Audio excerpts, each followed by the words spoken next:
기도에 관한 말씀 이제 5번째인데요.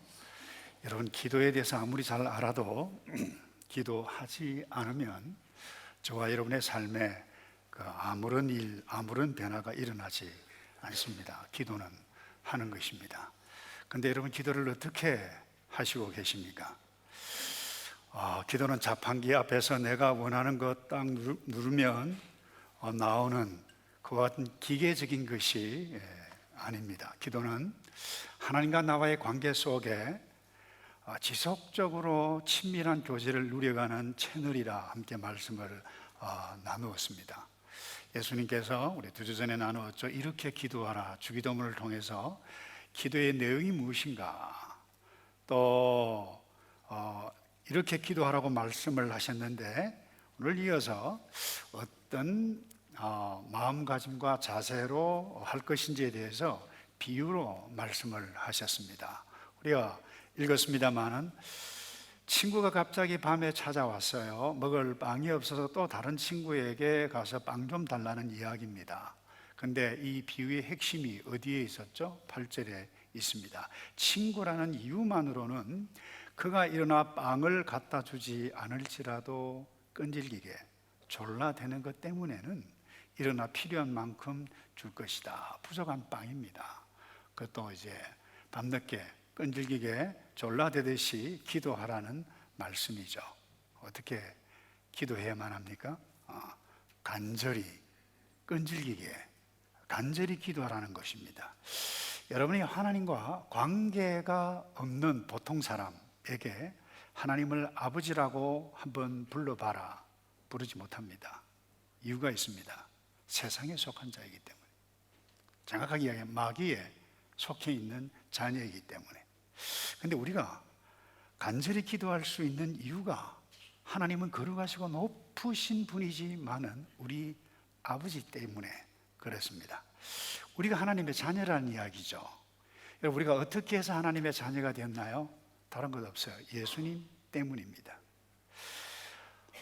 구약 성경뿐만 아니라 오늘 1세기 이 말씀을 친히 들었던 유대인들은 하나님을 아버지라고 불러본 적이 없었습니다. 하나님은 거룩하셔서 두렵고 떨림으로 하나님 앞에 나아갈 존재로 인식했기 때문입니다. 그래서 엄밀히 하나님을 아버지라고 부를 수 있는 존재는 성자 예수님밖에 없습니다. 그런데 이 성자 예수님 때문에 우리에게 하나님을 아버지라고 불러라, 그렇게 가르쳐 주셨어요. 그래서 우리가 예수님의 이름으로 기도하는 이유도 바로 여기에 있습니다. 그런데 오늘 예수님께서 끈질기게 졸라대며 기도하는 것 때문에 빵을 넣고 무엇을 얻을 것이다 라고 말씀하셨는데, 특별히 개역 성경에 보면 끈질기게 졸라대는 것, 이것을 강청이라고 표현을 했습니다. 여기 원래 원의 의미는 무엇인가 하면 뻔뻔스러울 정도로 그렇게 밤중이라도 가서 끈질기게 구하는 자세를 가지라고 하는 것입니다. 여러분이 경험하다시피 남의 집에 아무리 친한 친구라도 밤늦게 부탁하는 것, 그 주저되는 일입니다. 두려운 일일 수도 있습니다. 자존심 상하는 일이고 창피한 일임에도 불구하고 뻔뻔스러울 정도의 그와 같은 자세로 기도를 하라는 것입니다. 왜 그렇습니까? 이유는 딱 하나입니다. 아빠이기 때문에, 아버지이기 때문에 그렇습니다. 그런데 예수님께서 여기에만 이 뻔뻔하게 끈질기게 간절히 기도하라고 말씀하실 뿐만 아니라 누가복음 18장에도 다시 이런 기도의 자세를 강조하셨습니다. 억울한 일을 당한 한 과부가 있었어요. 그런데 재판관이 아주 불의해요. 성실하지 못해요. 아주 나빠요. 그런데 졸라대듯이 계속해서 가는 이 과부의 이야기를 합니다. 이 불의한 재판관 귀찮습니다. 나 없다 그래. 근데 또 왔어요. 누구야? 그 회사입니다. 없다고 그래. 그 다음날 또 왔습니다. 누구야? 그 여자야. 없다고 그래. 그런데 그 다음날 또 올 것입니다. 그래서 들어오라고 그래. 그래서 결국 사정을 듣고 해결을 받습니다.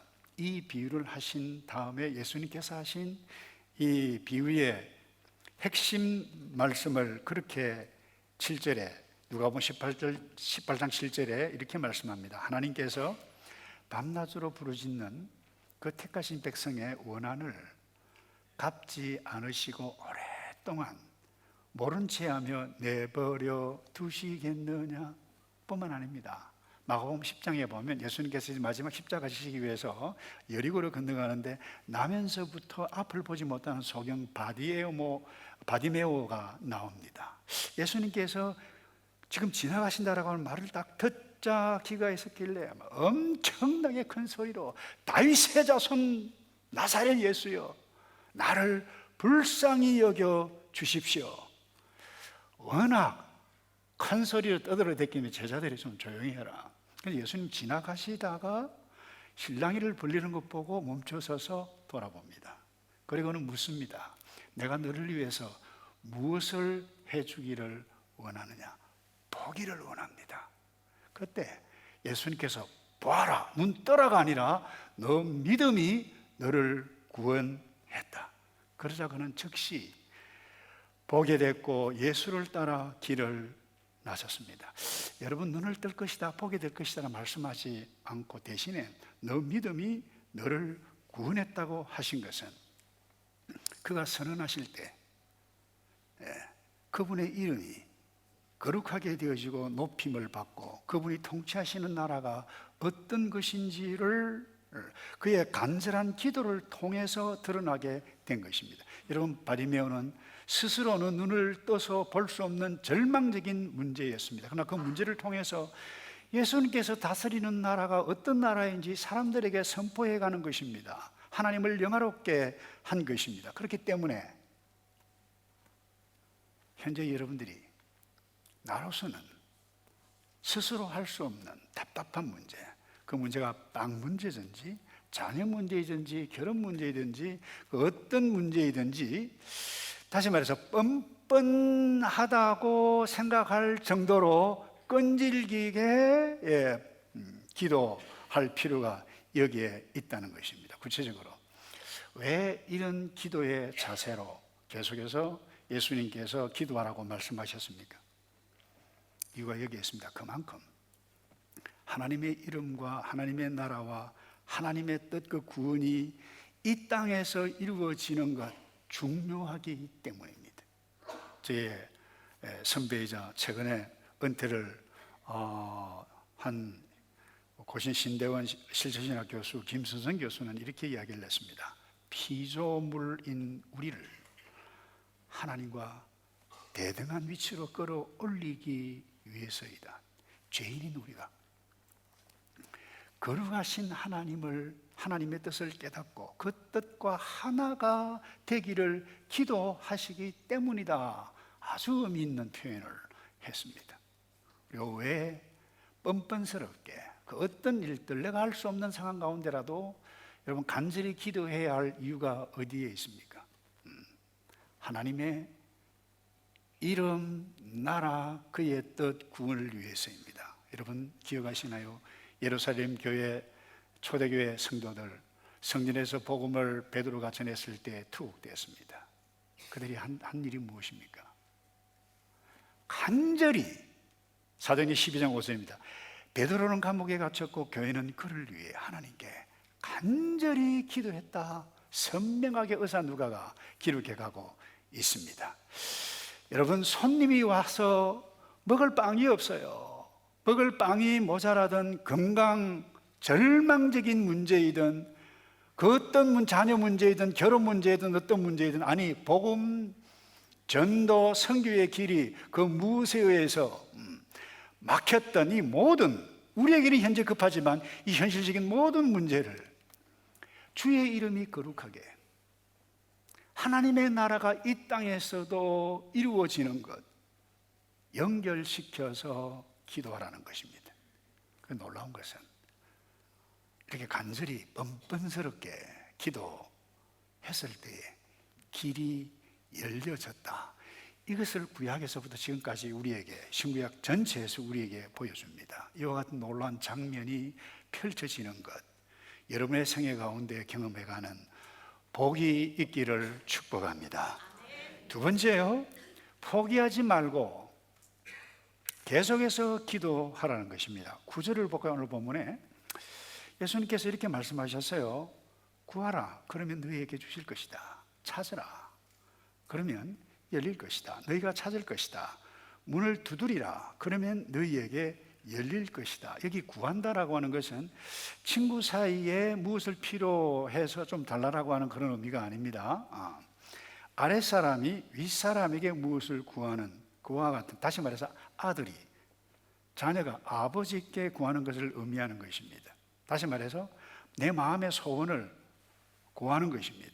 그 다음에 이 찾으라라고 하는 것은 무엇을 발견하기 위해서 애써서 찾는 것. 여러분 드라크마 비유를 아시죠? 돈을 잃어버렸어요. 여인이, 가난한 여인인데 돈을 잃어버렸기 때문에 온 집안을 샅샅이 막 찾는 것. 여러분 박앤세일 혹은 뭐 코스코 오픈하면 뭐 하루 전에 기다려 가지고 찾고 막 이런 식의 표현이라고 하는 것입니다. 그 다음에 문을 두드리는 것, 보다 적극적으로 최종적으로 얻기 위한 마지막 순간의 노력을 의미하는 것이 예수님께서 하셨던 그 의미였습니다. 그런데 더 재밌는 것은 구하라, 그 다음에 주실 것이요, 이 후반부예요. 주실 것이요, 찾으라, 찾을 것이요, 그럼 두드리라, 그 다음에 열릴 것이다. 이 주실 것이요, 찾을 것이요, 열릴 것이다, 이 헬라어 문법 시제는 미래 직설법입니다. 무슨 의미인지 몰라도 돼요. 근데 언제 이 미래 직설법을 쓰느냐, 반드시 이루어질 것에 대한 표현이 이 미래 직설법 시제를 사용한다는 것입니다.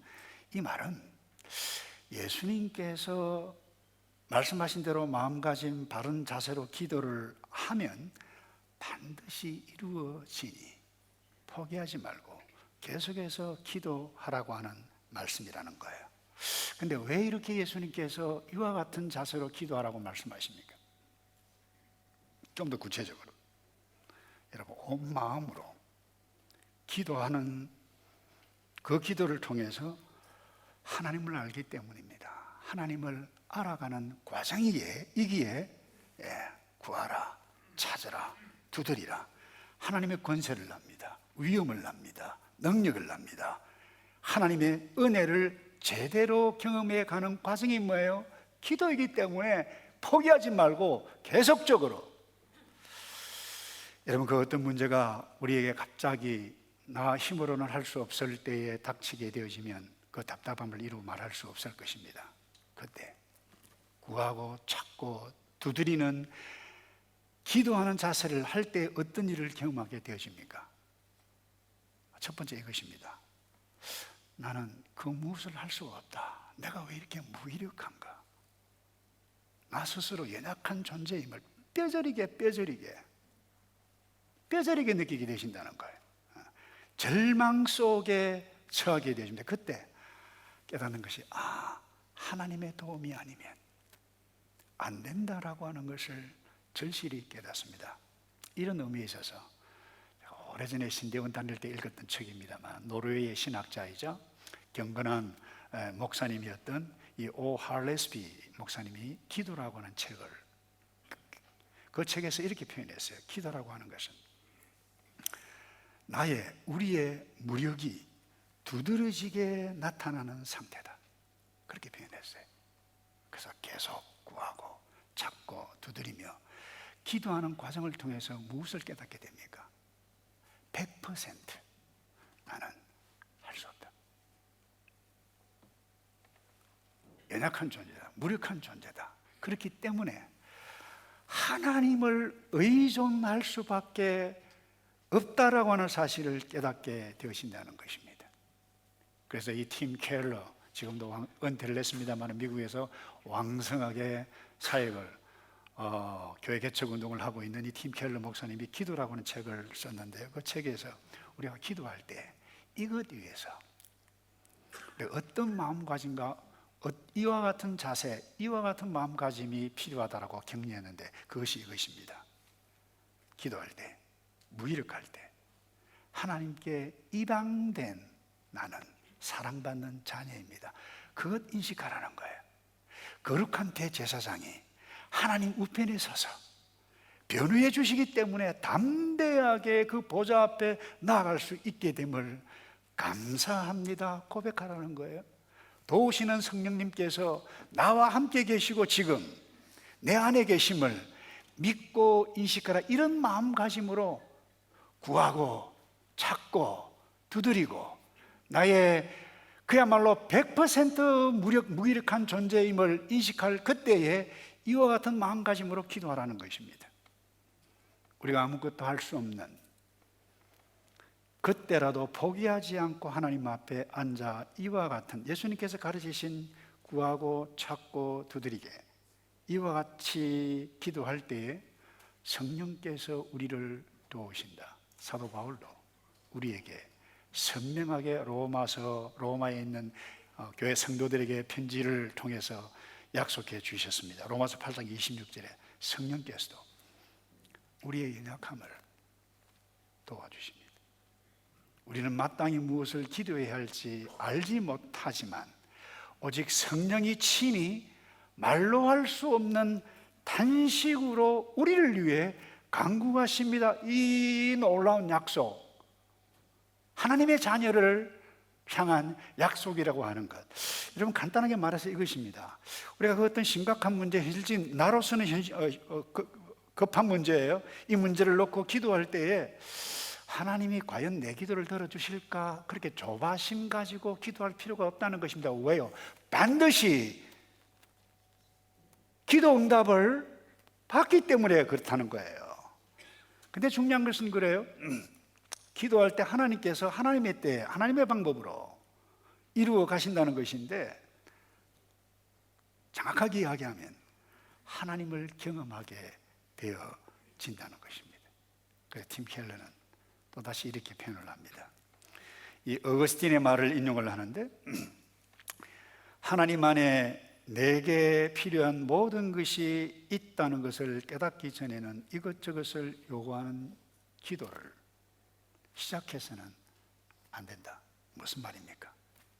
다시 말해서 우리 모두에게, 기도하는 나에게, 하나님의 자녀에게 필요한 것은 단 하나님밖에, 하나님뿐이다라고 하는 의미입니다.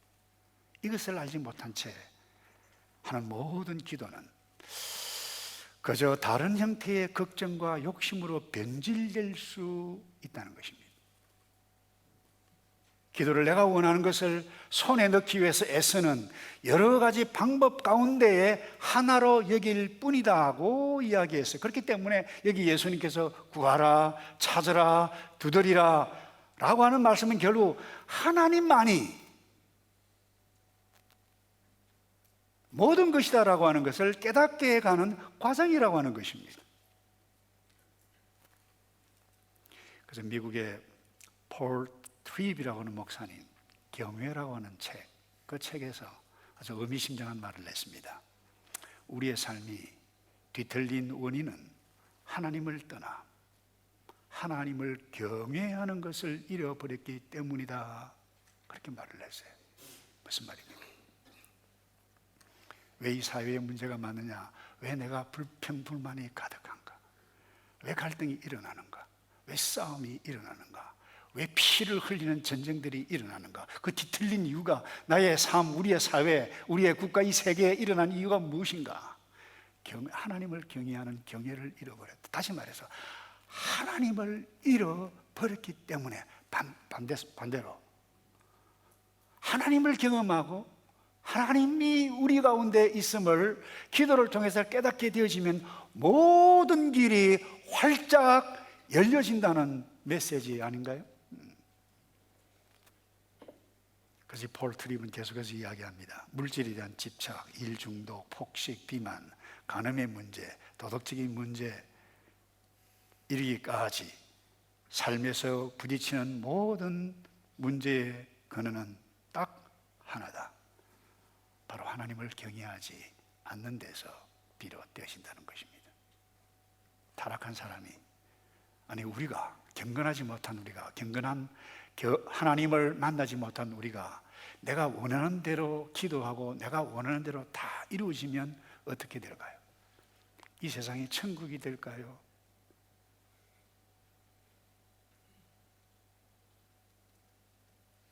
아니면 문제 많은 지옥처럼 살아가는 세상으로 바뀌고 말까요? 여러분, 기도를 통해서 하나님을 경외해 가고 하나님을 교제할 때에 모든 문제에 새로운 길이 열리는 경험을 누려가시기를 축복합니다. 그 다음 마지막으로요, 예수님께서 우리가 어떤 마음가짐, 어떤 자세로 기도해 가야 할 것인가, 이 비유의 마지막 부분에 보면 성령의 임재, 성령 충만을 위해서 기도하라라고 하는 것을 선명하게 깨달아 볼 수 있습니다. 이 예수님께서 기도하는 자세의 마무리를 어떻게 하십니까? 오늘 13절에 너희가 악할지라도 너희 자녀에게 좋은 것을 줄 알거든 하물며 하늘에 계신 너희 아버지께서 구하는 사람에게 무엇을 주신다고요? 자, 지금 어떤 예를 들었어요? 아들이 생선 달라고 하는데 뱀을 주고 달걀을 달라고 구하는데 정갈을 줄 그 아버지가 있겠느냐? 그런데 그 결론은 생선도 주고 달걀도 주시는 하나님이다라고 하셔야 될 텐데 그렇게 말씀하지 않는다는 거예요. 뭐라고 말씀합니까?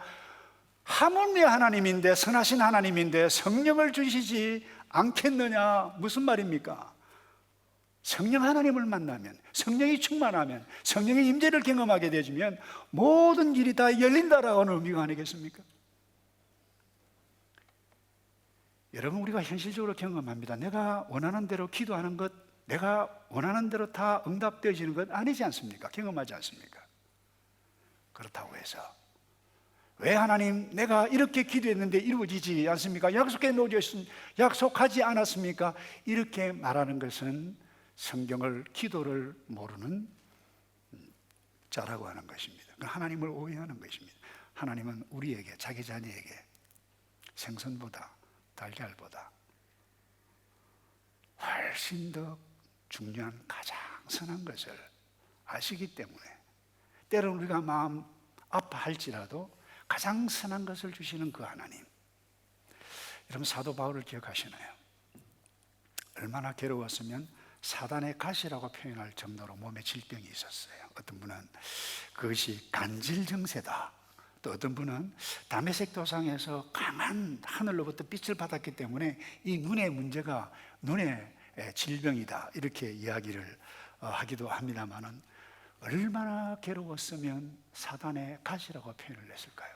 다른 사람들은 기도해서 낫게 하는데 성도들은 정작 자기의 몸의 질병 낫지 못한다. 이게 얼마나 심각한 고민이 됐겠습니까? 기도를 몇 번 했습니까?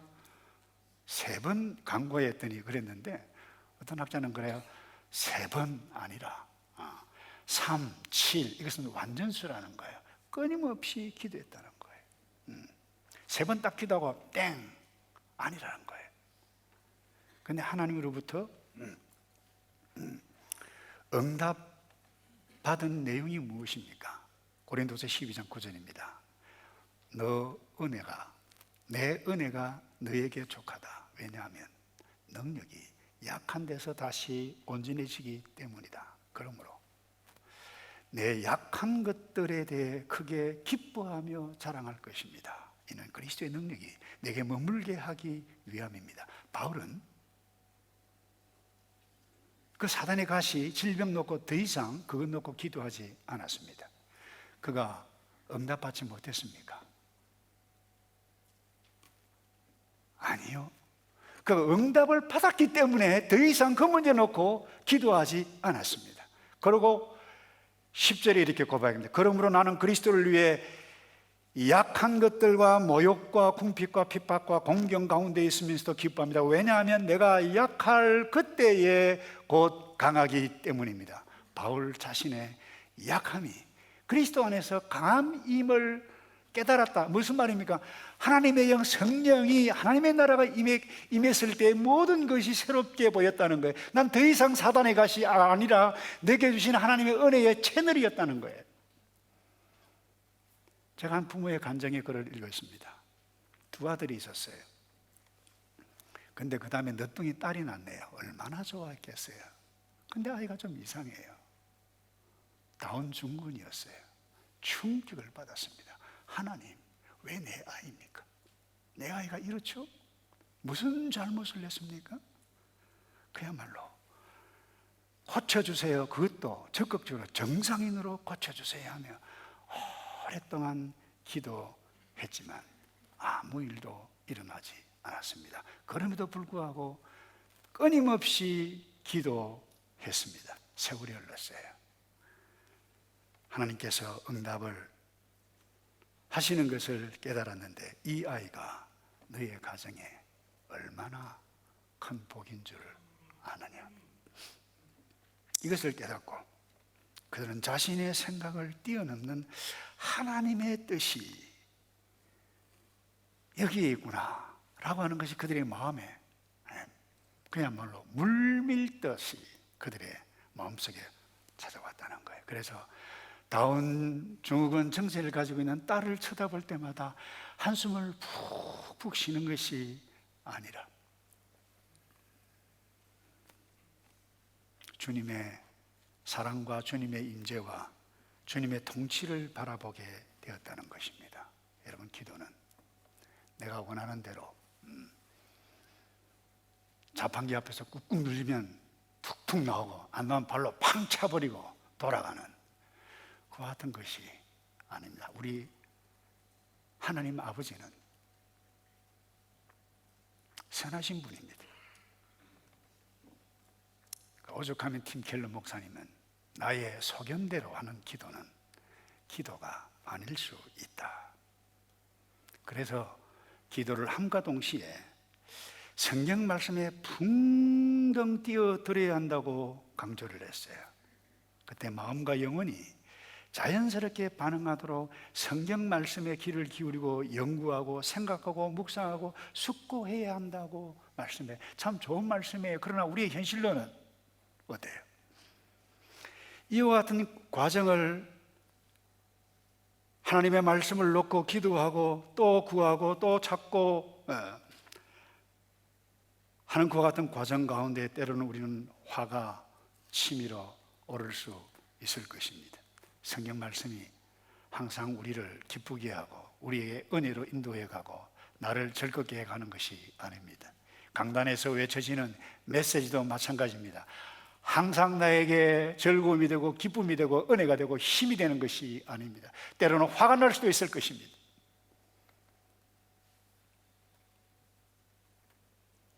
그러나 이 팀 켈러 목사님이 말씀하신 이유는 내가 원하는 것이 아니라 하나님의 이름이 거룩하게 되고 하나님의 나라가 이 땅에서 이루어지고 하나님의 뜻이 이 땅에서 이루어져 가게 하는 그것을 깨닫게 하는 과정이 기도라고 하는 것입니다.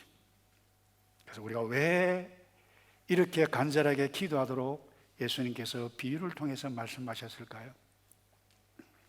하나님의 이름, 하나님의 나라, 하나님의 뜻, 그것이 하늘과 땅만큼이나, 다시 말해서 나의 뜻과 이 하나님의 뜻, 하늘과 땅만큼 차이가 크기 때문입니다.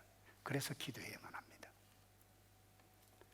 주께서 끈질기게 뻔뻔스럽게 기도하라고 하셨던 이유가 바로 여기에 있습니다. 예수님께서도 기도하셨습니다. 끈질기게 기도하셨어요. 하실 수만 있으시면 이 고난의 잔, 이 죽음의 잔이 내게서 지나가게 하옵소서.